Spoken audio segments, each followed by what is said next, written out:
Oke adik-adik, sekarang kita masuk ke rangkaian listrik materinya.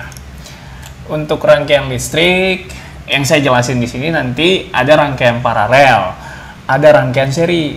Mungkin saya nggak akan jelasin banyak tentang rangkaian campuran. Kalau kamu udah paham rangkaian paralel sama rangkaian seri, saya pikir rangkaian campuran itu gampang ya. Jadi kita mulai aja dari yang pertama nih. Yang pertama rangkaian seri aja dulu ya.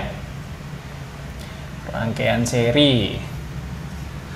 Nah, tahu nggak bentuknya rangkaian seri itu gimana? Rangkaian seri itu kalau kamu punya hambatan itu kamu rangkainya tanpa ada percabangan. Itu namanya rangkaian seri. Contohnya kayak gini lah. Jadi ada 3 hambatan kan, ada 3 resistor saya buat.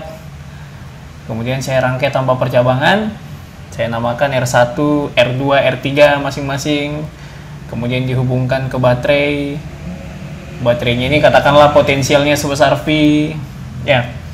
Nah, kemudian nanti akan keluar arus dari kutub positif baterai menuju kutub negatif baterai kan. Nah, di hambatan R1 nanti kita namakan aja arusnya I1. Di hambatan R2, I2.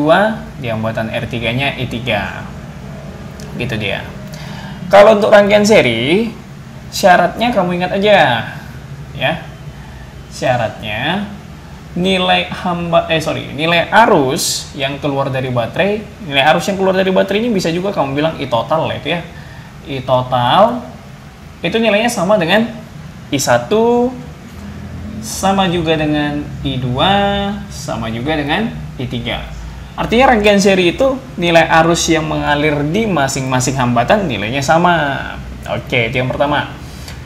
Kalau misalnya selanjutnya gini, kalau tegangan yang ada di baterai ini saya katakanlah tegangan total ya. Kemudian tegangan yang ada di hambatan 1, tegangan 1 V1. Di hambatan 2, tegangan 2. Di hambatan 3, tegangan 3. Nah, kalau di rangkaian seri nilai tegangan totalnya itu nilainya itu dijumlahkan untuk masing-masing hambatan. Jadi tegangan 1 ditambah tegangan 2 ditambah tegangan 3, itulah tegangan total yang ada di baterainya gitu. Oke. Nah, kemudian untuk hambatan ekivalennya itu R total, maksudnya hambatan pengganti dari ketiga hambatan ini. Nilai R totalnya itu bisa kamu tuliskan sama dengan R1 ditambah R2 ditambah R3. 3 poin ini aja yang penting untuk rangkaian seri. Oke, ingat arusnya sama, tegangannya dijumlah, R-nya juga dijumlah. Itulah kalau rangkaian seri. Nah, kalau sekarang kita pergi ke rangkaian paralel. Ya. Kalau rangkaian paralel ini kebalikan dari rangkaian seri. Kalau di rangkaian paralel ini hambatan kita itu disusun pasti dengan adanya percabangan. Jadi dia bercabang. Saya punya 3, saya susun ya. Kemudian saya hubungkan ke potensial listrik. Oke. Potensial listriknya bisa dikatakan V total. Kasih nama dulu deh hambatannya. Ini R1, R2, R3. Oke. Arus yang keluar dari baterainya nanti namanya I total. I totalnya bercabang jadi 3. Ada yang ke atas mengalir melewati hambatan 1. Sebut aja lah ini arusnya I1. Yang melewati hambatan 2, I2. Yang melewati hambatan 3, I3. Nah, kemudian untuk tegangannya, tegangan pada hambatan 1 V1, pada hambatan 2 V2, hambatan 3 V3 ya. Oke, nah kalau untuk rangkaian paralel syaratnya lagi nih. Di rangkaian paralel itu nilai tegangannya yang sama.